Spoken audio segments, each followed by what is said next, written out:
My name is Amna Raisi, and it's really my pleasure today to be emceeing this session in particular. And if your day was hopefully going well in the other sessions, I promise you your day is about to get even better. This year, the year of Zayed encourages values, 4 key values actually, such as wisdom, respect, sustainability, and human development. We here at the KHDA take all of these values to heart, especially the last one, the human development, because we are, after all, the Knowledge and Human Development Authority. And this is precisely the reasoning behind the Lighthouse Project. Launched about 3 years ago, the Lighthouse Project annually brings school leaders together to collaborate and share best practices on how to further education and eventually take us on to the international level. And this year in particular, we have chosen the Shadow a Student Challenge to be the theme of our project as an additional layer of empathy. Inspired by the practice of positive education, the Shadow a Student Challenge is a crash course in empathy that starts with seeing a school through the student's eyes, stepping into the student's shoes, and feeling what the student feels. And then, And then and only then can school leaders find meaningful opportunities to improve the student experience and take insight-driven action to create the change at their schools. Without further ado, let me pass the mic on to our facilitator for the day, the principal of GEMS Modern Academy, Ms. Nargish Kambata, please.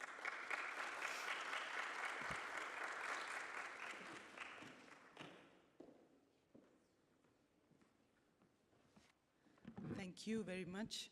I'm just checking. Yes, I do need a mic. I don't have a very loud teacher voice.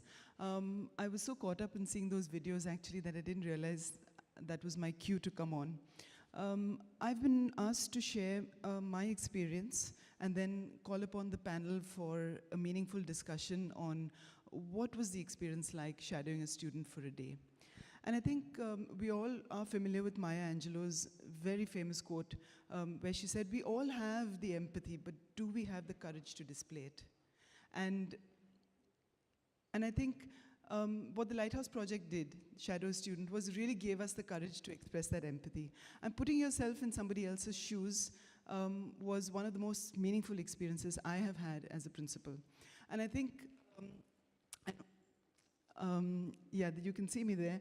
At some point, I just told the photographer and videographer to go away. That's why I have very few pictures, because I felt it will rob me of the experience, of the true experience, and that's why I asked them to go away. So probably you'll just see 4 or 5 images there. I don't have any videos at all that have captured the moment. So it started by my taking a walk in the grade 10 corridors with the assistant principal, and we found a class very noisy. And we walked in, there was no teacher in there, and you know what happens in grade 10, they're under stress for exams, there's no teacher, and they were noisy.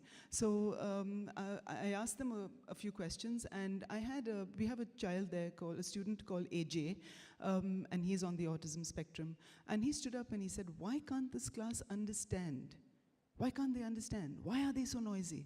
And so we said, yes, you're absolutely right, they are noisy.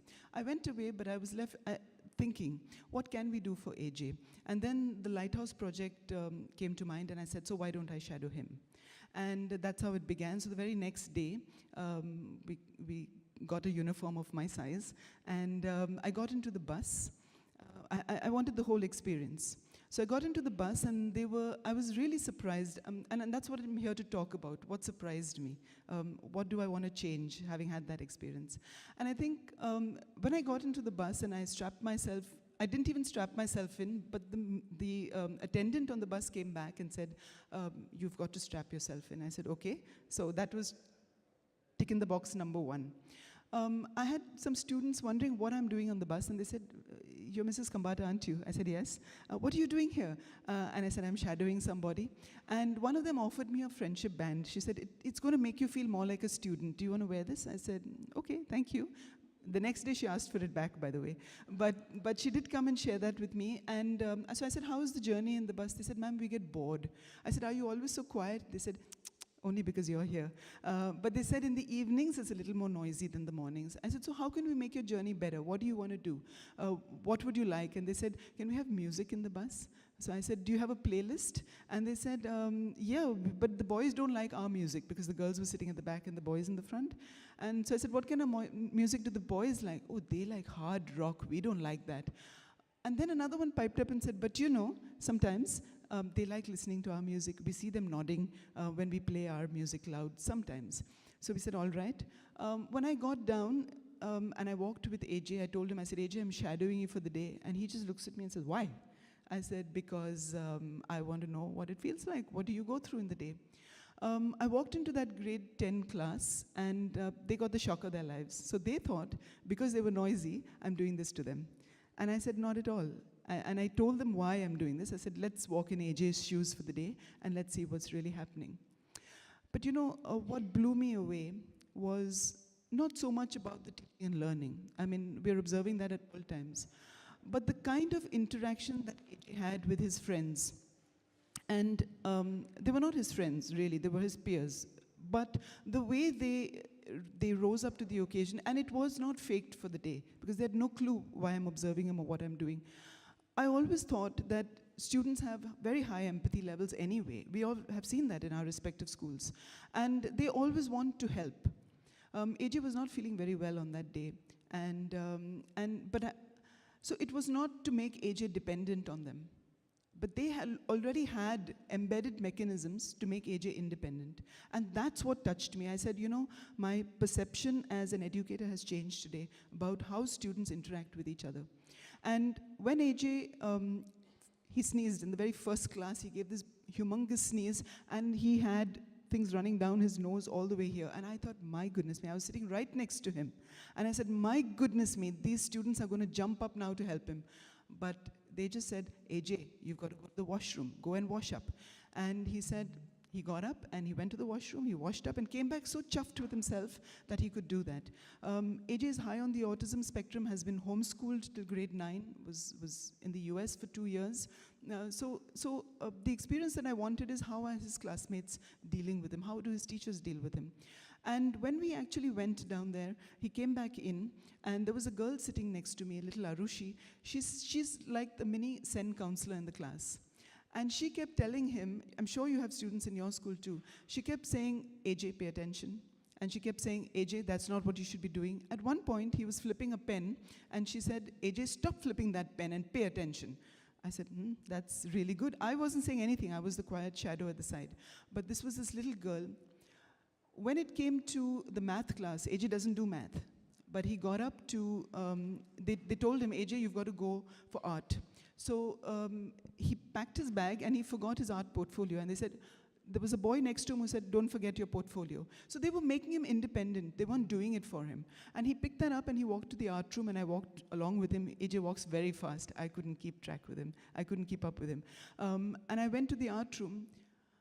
What absolutely blew me away was the fact that that art teacher had, you know, the specialists, the students who opt for art.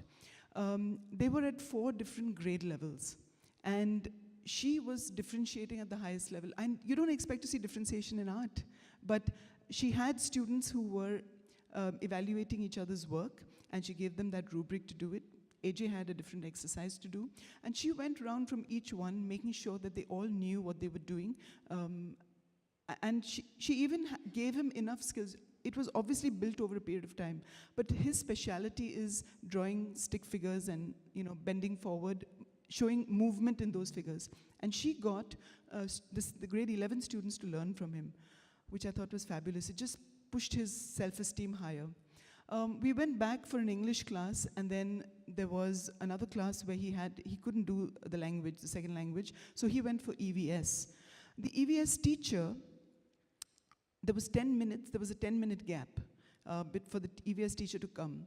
Because AJ doesn't study math, they had a sheet ready for him for average day-to-day math. Friends, I can't tell you how impressed I was. We came back in after the EVS class. I realized that when I had to go back, there was a board on which a girl who was partially visually impaired had left a poem for him. just a poem on the board. AJ read it and left a comment for her. In the break, the girl came back because she read the comment and they had the interaction. And it was a heartening moment for me. What am I going to change as a result of this experience? It's, I found the uniform too stuffy. So in the summer, now they're going to have no ties. We've discussed this at the SLT. There's no need for children to have ties. It's very, very stuffy. The buttons don't get done well. The skirt is too long. It was right down there. What did I feel as a principal? I'm sure my colleagues are going to echo that. And they're going to share with you their own experiences. I know we're running out of time, so I'm going to just invite the panel to come up here. And please be seated. Take your seats. They're going to introduce themselves, and we're going to have a conversation around their experiences.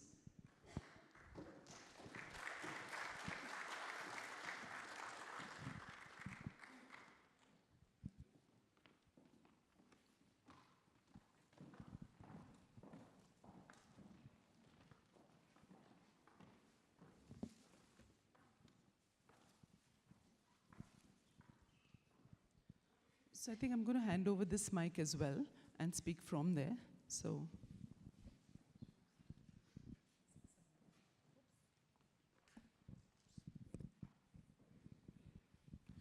Good morning. I'm Amber Singh. I'm from Dar Al Marefa School. We're a bilingual IB school. And I do want to recognize that I'm part of a team, and my Lighthouse team members are right here in the front row. And we've been working for 2 years together already.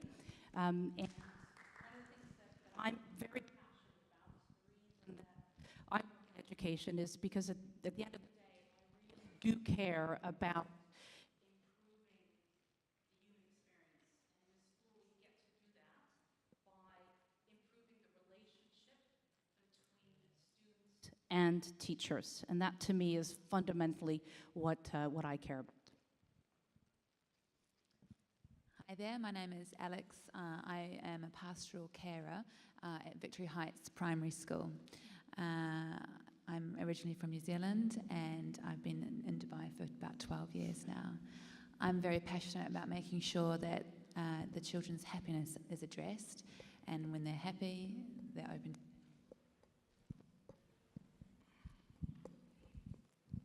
Assalamu alaikum. My name is Mohammad Zahid Azim. I am Principal Pakistan Education Academy, Oud Mehta, and I'm in the field of education for last 30 years. I'm working on concept of social education. It is totally other side of commercial education, and I am working it since 2014. And my passion is just bring this concept into reality, that society sports education and education is implemented in society according to the demand of the day and wherever, whatever is needed at that time. Thank you. Hi, good morning, friends. I'm Mala Mehra. I'm from the Central School, Dubai, and I've been in the field of education for the last 25 years. What drives me actually is the human relationships. And I think within every child, every human being, there's a child which is, if you have to keep them alive, you need to build up on your interaction with the students. And I think that keeps me going, because it keeps me alive when I'm in the company of all the young children, because they teach you every day. And I'm a learner, and I love my interactions with them. Thank you very much for being here this morning. A very good morning to all of you. I'm Abhilasha Singh. I'm head of section Girls New Indian Model School. I am a passionate educator. We are all teachers, and I have never ever imagined any other career for myself once I started teaching.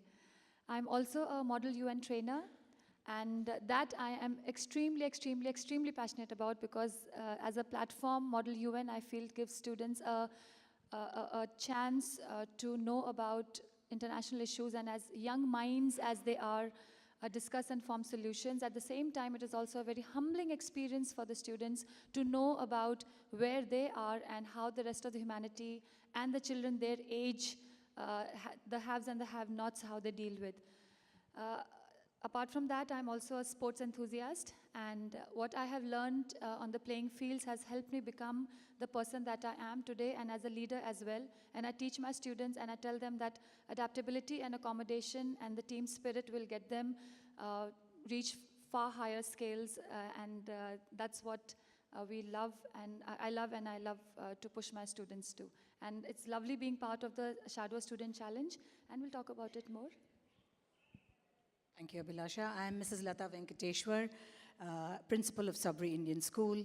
I've been here for 13 years and as an educator for almost 32 years. And what I find most exciting is, improving the school environment, improving the learning environment for children, and looking at them learning each and every day new opportunities, and to make them excited about learning itself. And yes, I am a very keen learner, and there's so much to do. Each day I wake up saying, oh, there's so much more that we can do for our children.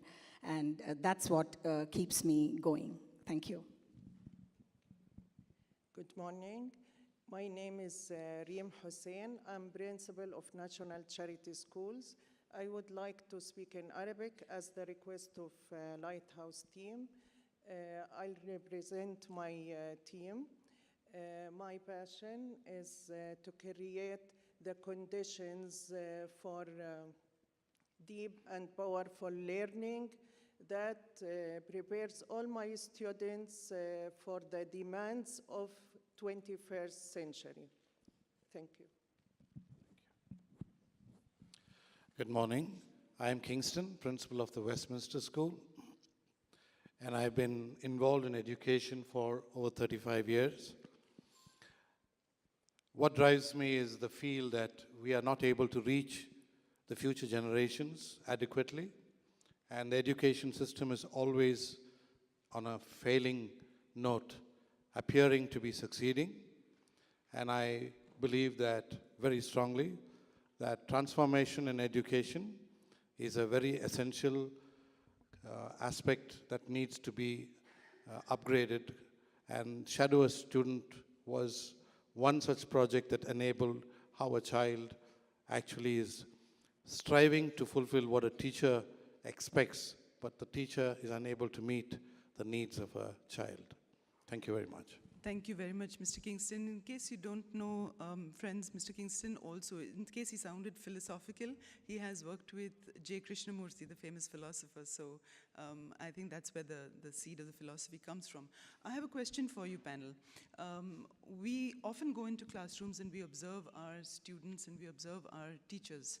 We observe the teaching and learning, but we don't experience it from a student's perspective. So in this Shadow a Student session that you had at your respective schools, what is it that really surprised you? Just to start with, before I share my experience with you, I would just like to give you a brief about the school, because Central School happens to be a more Islamic and Arabic driven school, which is a mid-market school, I would say. And kind of this Lighthouse project came as something which we could drive in our school, because the cost implications are limited. It's only the human resource. We got to get interacting with the children, finding out what's happening from their perspective. So this was a very good project which came across. And the child whom I identified, one day in my office, this child just comes in, and MA I would call him, and he just came in and he talked about how children were kind of, troubling him. And the way he spoke kind of drew my attention, because in a mid-market school where we have, children coming from, kind of average strata of society, this child had a very nice accent, an American accent, and the way he spoke just drew my attention. And I called the SEND department, who was the head, and I called him. I said later on that, do you think this child would be gifted and talented? He says, ma'am, we're just into the process of screening. So I said, why don't I select this child? Because I have a gut feeling that this child probably would be a good for me to shadow in. And then we got talking, and with the parents took approvals, and the shadowing started with the day. And I went through him with different classes, and what I was thinking that he's a gifted and talented, his communication skills were really good, but when it came to classroom interaction, I felt that he was a very shy and introvert. So what was it that was not good enough in the classes, which was not prompting or motivating him to be a part of those discussions, to be a part of the group activities? And towards the end, I even came to know that he was very good at sketching. So that probably surprised me a lot, because his combination was that of a gifted and talented. What we were doing in the classes to motivate such children? How are we raising and challenging those kind of students? So that was a surprise, but because it happened to be a totally opposite of what I thought the child would be. And I also came across that the thing was that his empathy, the way he was talking about his the friend, because he did mention to me, ma'am, this child has been troubling me, but don't take it as a referral, ma'am. Just leave him, because I want him to learn. So that's the other side of the child. So this was a very, very surprising factor, and I'm sure my colleagues will have more to add on to this. Thank you, Mala. Well, what surprised me most was the intriguing questions that came up from an ADHD child. And the questions like, does a rocket have a driver? How do astronauts walk in space when there is no gravity? So these kind of questions I never expected the child to ask. And that's where I felt we are not challenging the child enough. So that was an eye-opener, and there's so much more that we could do to make sure that the child progresses. Thank you. Thank you. Amber, do you want to add to that?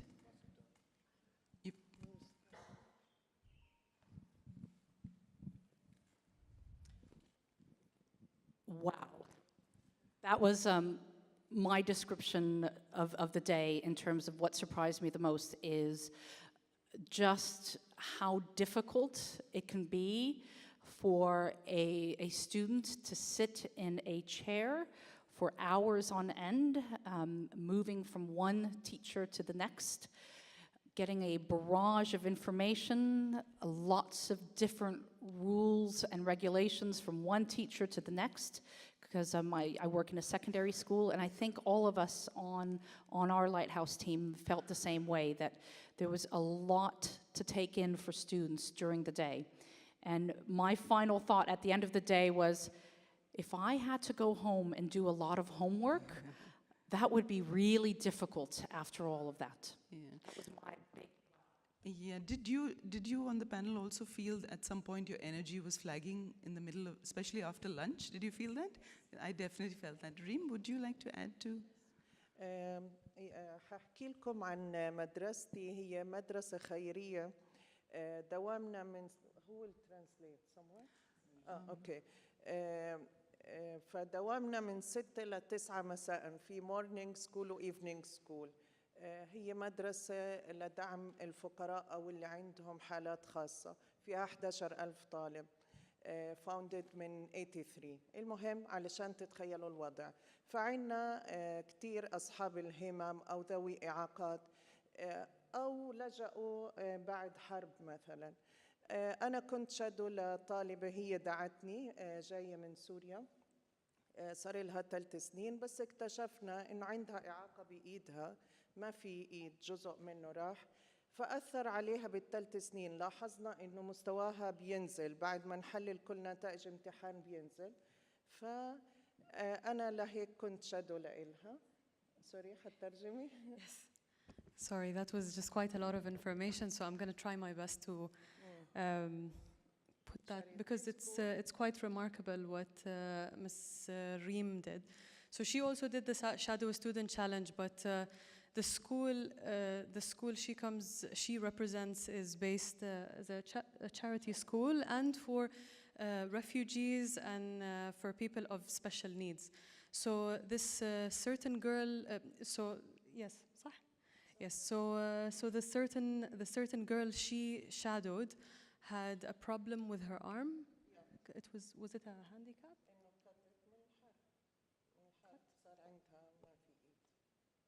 So she didn't have a right hand, unfortunately. And I'm going to let her continue her story and let you know. Go ahead. إنه كانت ممتازة. بعدين نزل مستواها، استلمنا شهاداتها لما وصلت كان هاي ليفل، بعدين نزل. السبب إنه اكتشفت إنه بسبب إيدها كانت تخجل منها فتخبيها فما تشتغل بالكلاسز، فلهيك أنا صرت شادو معاها. كانوا أمتع فترة عندي بمدرستي، وتمنيت لو أنا عاملة شادوينج من سنين، لأنه غيرت كتير بسبب هاي النقطة. اللي فاجأني إنه البريك صغير كتير عنا. Okay. So she noticed that this certain student started with a really great academic performance. And after that, she started seeing, after 3 years of the student being at school, her academic performance started to go down, and nobody knew why. And when she had shadowed the student, she realized that it's because the student had very low self-esteem because of her hand. So she kept trying to put her hand in and hide it, and that kind of affected her performance as well. After she had shadowed the student, she had also realized that the breaks were also too short, so there wasn't enough resting time for the students in general, and she had wished that she would shadow. واكتشفت إنها موهوبة جدا، وخلال هاي الفترة قدرت إني أغيرها، أدعم موهبتها. عندها موهبة عالية بالدراما وسينجينج، فصارت الآن ما تخجل من نفسها، تطلع على المسرح وتفتح إيديها وما تسأل إنه إيدها مش موجودة. بالأول كانت تخجل وارتفع مستواها، رجع مستواها يتحسن. Okay, this is, sorry, I'm getting excited about this story. After the Shadow Student project, Ms. Reem was able to bring this girl's confidence up, and she realized that this was actually quite a gifted student. She had a gift of singing, and she loved to act in the drama classes. After the project, her academic performance went quite high because she felt like this was being addressed, and her confidence even regarding her hand started to increase, and she started actually showing it off through her drama and through her gifts. Thank you. Good. Okay. Thank you very much. That was heartening indeed. May I just suggest that you've all got headsets, I believe, and if you just wear the headsets, there is a translator. Translation is happening simultaneously. Thank you very much, Reem. That was enlightening. Would anybody else like to add to Alex? I just wanted to reiterate what Amber said. Was to ensure that she was getting ready for high school that she was going to. And what surprised me the most was that she was completely ready. But I was absolutely exhausted at the end of my day, and the brain power required just one day at school.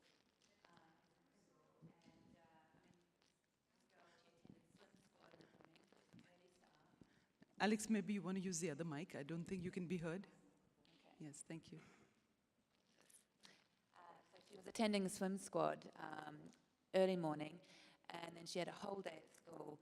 And I didn't attend the swim squad, but even before that, I was hungry, tired, and we are asking a lot of our students every day. And as Amber said, the thought of having to go home and do homework, it's a big ask, and that was what I was most surprised about. Yes, thank you, Alex. Mr. Mohammadi? For me, a big surprise was when I was shadowing a student.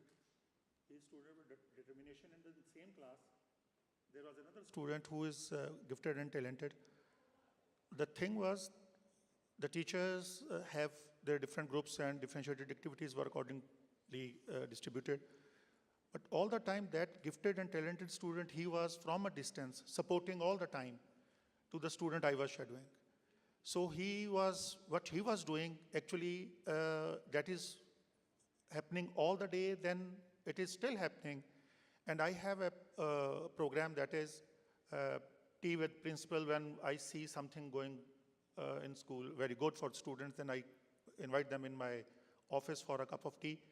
So when I invited them both, so I found out that main progress of that student is actually based on those sports by the students who are given to them instead of teachers.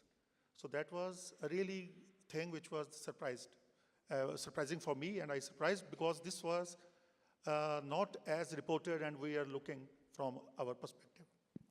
Thank you very much. I am mindful of time, so but you can see what is resonating across, and more than just inclusion and gifted and talented, I think the experience has been right across for students across the school. What are we going to change? And I think that's what my next question to the panel, if you can start with either Abhilasha or Kingston, who haven't had an opportunity to speak. What needs of students were you motivated to address as a result of your own experience? Firstly, the student that I identified was, we wanted to shadow a student with low academic performance. And in the low academic performance, my main concern was the students who are second-time detainee. And I wanted to know, what are we not doing enough that we have a child who's failing the second time in the school?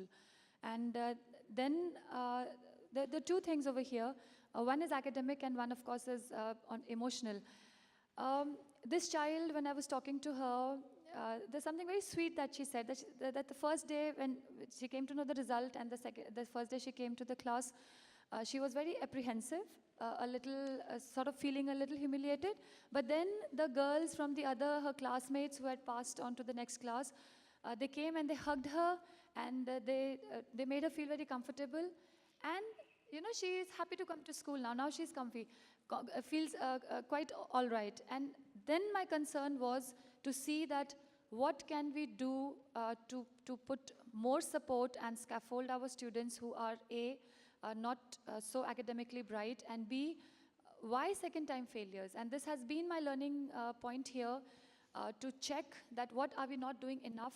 And therefore now we have a special, not sort of a surveillance, but yes, they are a focus group and our area of concern, that we need to see that these children are supported and they do not just pass, but they pass with good marks. And just one more thing to add over here, or maybe I'll do it in the end. No, finish your point. No, it's just this whole thing about the shadowing the student, and how it also helps to break the monotony of a normal day. And this also gets in your own surprise elements, which all of us have been talking about. Yes, and I think as Mr. Kingston gets the mic to speak, I just want to add that I think for all educators, we want to make a difference in every child's life. And I think, Abhilasha, you've highlighted that at least you made a difference in that one child's life for that day, and that's going to impact a lot more of your low-achieving students. Thank you for that. Sir. Actually, the shadowing a student project that was initiated enabled me to perceive what I myself in my childhood experienced. And that is that teachers tend to lean more on people who put their hands up, who answer their questions, the brilliant, the ones who are supportive to teachers' inclinations. And normally the gifted and talented, or the people who are beyond or outside classroom mentally, are the ones who are the troublemakers and the ones who... So I had a very strong feeling when I was sitting beside my shadow student, because I'd also organized two of the senior students to shadow me while I was shadowing the student. And they were from year 12, and they did the video coverage of every class. And there was this feeling that peer feeling came in, that I was one among them, and I could sense that they were very open and started speaking out about their different challenges, and listening to them, especially when they felt that teachers used the children who are gifted and talented more to initiate classroom practices and make it more effective, and then neglected their own growth and what they would require. So we collected, as a research project, gifted and talented children from year 6 and 7, and they created lesson designs to address how they would like to learn in classrooms. And we discovered that if you began with gifted and talented, the lesson plan designs become more productive in terms of where it begins. The pitching of a lesson becomes more inclusive, and the other children automatically get absorbed into the same. So that was a great learning for us, as well as the project has enabled us to transform teaching, and that's our project for the next current year into the next academic year. Why I selected Gifted and Talented, apart from that, is that it was a strong recommendation from the recently concluded DSIB inspections that Gifted and Talented need to be more included, because there is a tendency for teachers to exclude them or rather lean on them for support during learning. Thank you very much. I think before Ms. Lata carries on that conversation, I want to share that I think for many of us, we've experienced that the students feel you're one of them. They want that you want to know their problems and you want to find solutions. And I think that's a very strong message that went out with the shadower principle. Sorry, Ms. Lata. There were 3 key takeaways from this shadow or student challenge. The first one being I could resonate with John Hattie's meta-analysis, which says that teacher estimates of student achievement, it has an effect size of 1.62, and it's the most influential factor in improving student outcomes. And what I saw when I was shadowing the child, ADHD child, Vimal, is that he was capable of so much more, and the teacher expectations for the child was not as high as it is for most other students. So I think this is one area where we really need to work on reflection. The second key area is, of course, we are a school which is where we have offered iPads to every single child from grade 3 to grade 9. However, it's an technology-enabled environment. But I think we need to use technology more effectively to assist these children. Why not modify assessments in such a way that they could use technology? And why the paper pencil assessments? Why are they struggling when they are not able to write? They could express their thoughts through an app. Why not? So that made me wonder about modifying assessments, modifying the learning environment, making it more visual, spatial, and the Reggio philosophy of environment as a third teacher perhaps could be more inviting for these children. The third takeaway was about I would say, of course, I did see a lot of empathy, as my colleagues shared, a lot of empathy between students, between teacher and the students. What I also felt was a little more social interaction in terms of bringing the community in and bringing the parents in, a more trained LSA. Would probably, these social interactions would take these children to Vygotsky's zone of proximal development, where it could actually pull the child's progress up and extend the child's abilities and potential. So these were the 3 key takeaways, and I thoroughly enjoyed this project. And it really made me, it was an eye-opener because it led to a lot of research and what we could do next. Thank you. Thank you very much. Mala? Yeah, my takeaway was, I think post this, what I started doing was that I started randomly picking up 5 students, and on a daily basis, 5 minutes of their feedback. And I was just calling them to my office or making a small group and meeting them somewhere in another class, just to get the feedback of what went well and how they want us to improve. Because if you look at children, they will give you the best feedback. They'll give you a very honest feedback. And the next step, what probably I intend doing, is to even roll them in or be a part of a staff meeting. Get a good feedback of, what they want us to do. Because I think that's the way forward. It's no point doing things which they don't enjoy in the classroom. So it's better we bring them on board and treat them as equals and give them that kind of self-esteem and motivation. I think that's my takeaway from there. Thank you. Does anyone else want to comment before we go on to our last question? All right, so we can see that there will be many changes that will be brought about, we presume, whether it is to do with with exciting them about in the middle of the day, or whether it is changing uniforms, or whether it is catering more for the gifted and talented, more towards inclusive education. There are many things that have been outlined, but I want to ask my colleagues here, how has it changed you as a leader? Has it made a difference to you and the way you function? Absolutely. One of the key takeaways for me in terms of what I can do on a daily basis, and I think that felt that as well, is how can we include all staff to do this? So the first decision I made after I shadowed is, hey, other staff members must do this, because otherwise we can't move this forward, or we can't really expand this. So in Dar al-Marefa, I've already asked the MYP, the DP coordinator. I've had volunteer teachers already starting to shadow, and next year we're looking at making it mandatory. So that's a big takeaway in terms of how. Excellent. We are really thank you so much, Amber. We're really running out of time, and we just want to throw it open to the floor for 2 questions. If you have burning questions. Anybody? Chris?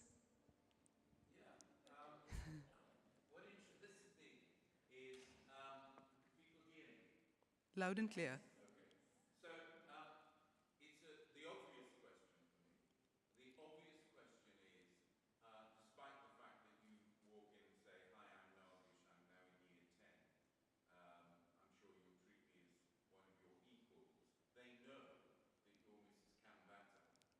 And what you did as individuals to downplay the effect of the children knowing that actually in real life you are a principal? Would you have, if I were, for example, to go into one of my Athena group schools, what advice would you give me to lessen the effect of them really perceiving me as an adult who's just playing and being a student? Thanks, Chris. I think that's an insightful question, because that is really what happened. Students view you suspiciously initially and wondering, is this just another game? What is the real intent behind this? But I think the more quiet you are and the more you allow the classroom dynamics to play out and allow the children to be themselves without being judgmental, without commenting on anything. And that's one of the reflection points that AJ gave me at the end of the day when he wrote in, and he said, and he said that, you were just literally my shadow. And I think the classroom we allowed them to be themselves, and I'm sure you all had the same experience. We weren't imposing at all. We were just there, flies on the wall, and just saw the dynamic. And they don't fake anything at that point. They do know this is a class. Can I just follow that up by saying that we thought of doing it slightly differently, and, for example, nominating a student who would be that person, so in effect they would be in disguise, because they were a student. It would be a student that you could rely on. So in addition to doing the work yourself as an adult, you also had a surrogate, you had a student who went round and did that shadowing, if you like, for you for the day. Interesting. Does anyone want to comment? I think that's a great idea. It would have to be a student that you trust, and you would obviously have to ensure that the teaching staff is aware of what's happening and why. Like in my case, I definitely let staff know that I was coming in, that was the purpose, and I definitely would think that you would have to do it. You could expand it even further and have parents coming in to do a shadow a day.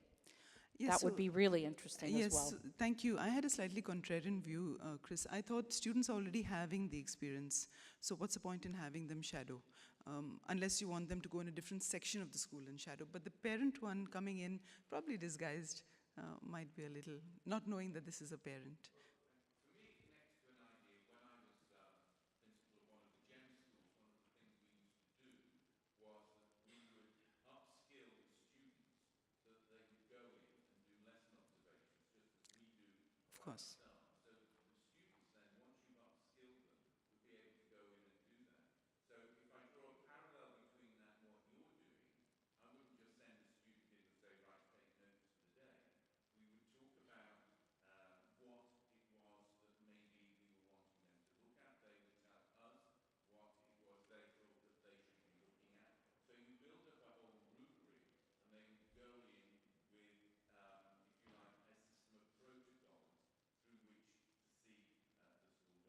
So you've changed the lens for them. That's definitely interesting. That's interesting. Any other questions?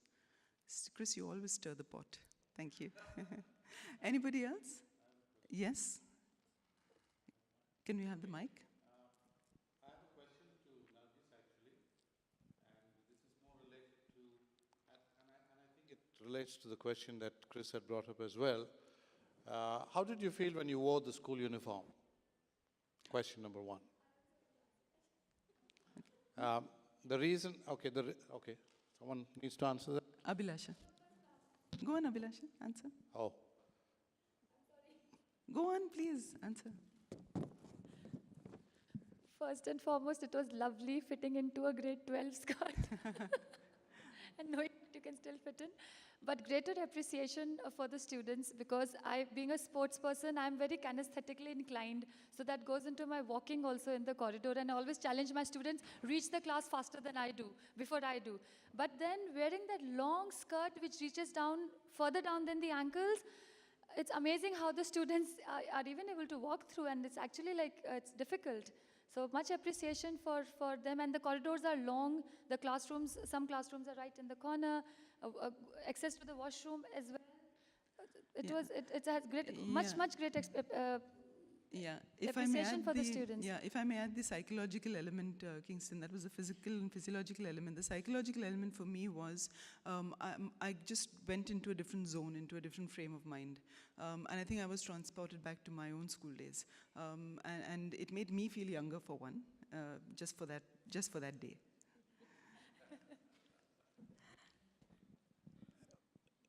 The challenge to be able to wear a uniform every day, for me, I mean, when I wore the uniform, I've done that several times earlier, is how the school authorities impose uniform, turnout, haircut.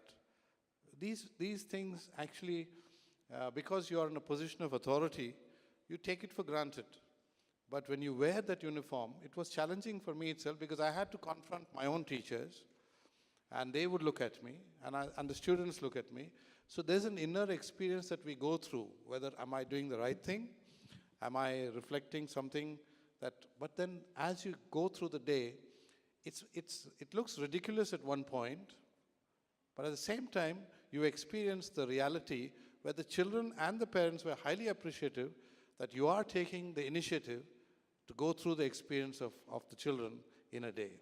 And they did write back to say that I wish more people would get involved in realizing the reality of the children and their daily experiences. Well, the one change that will definitely come about at Modern, based on the experience, has been that the tie is genuinely too tight. The top collar gets too tight. It's uncomfortable and inconvenient. So for the summer, starting on the 15th, on the first day of Ramadan, we will have no ties for the students, and I think they're going to welcome that. But thank you very much. It's been a pleasure talking amongst ourselves, really. I think we forgot you existed, and we were just sharing our experiences.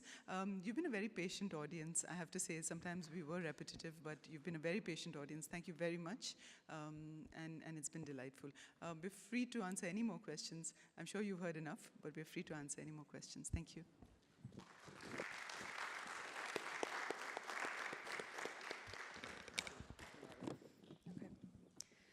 I would, before I end this session, I would just like to thank our facilitator and panelists for a truly wonderful discussion. So let's give them another huge round of applause. Yes. And here we have the student event makers to present a token of appreciation to our panelists today. Please go ahead, guys.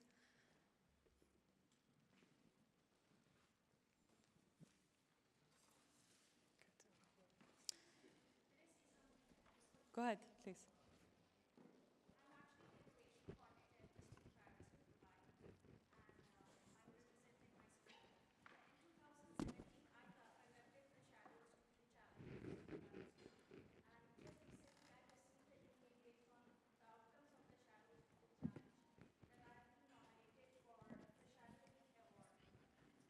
Oh, wow. Okay, nice, very nice. That's fantastic.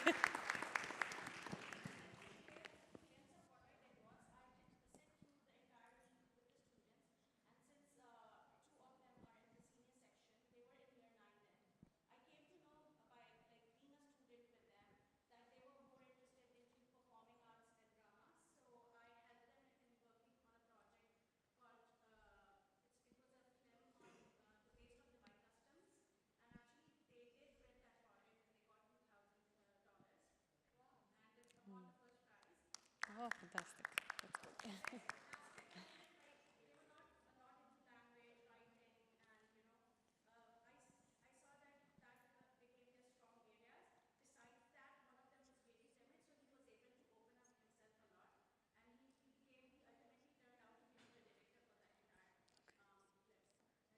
Thank you very much. Thank you. These stories are fantastic. This session would go on forever if we allowed everyone to share. So for the sake of time, we as the KHTA highly recommend that even if the next Lighthouse projects will continue annually and they may have different topics, we highly encourage everyone to keep doing the Shadow a Student project, because you never know what diamonds in the rough you have within your school, and you never know whose life you may touch. So before we end this session, I would just like to point out, if you want to be a part of taking this to the next step, taking the Lighthouse project to the next step, you want to be a part of creating the next topic, please stay for the next session, because that's exactly what's going to happen. And I would like to remind you, visit whatworks.ae for the feedback for this session. And thank you all for coming. Have a wonderful day. Thank you.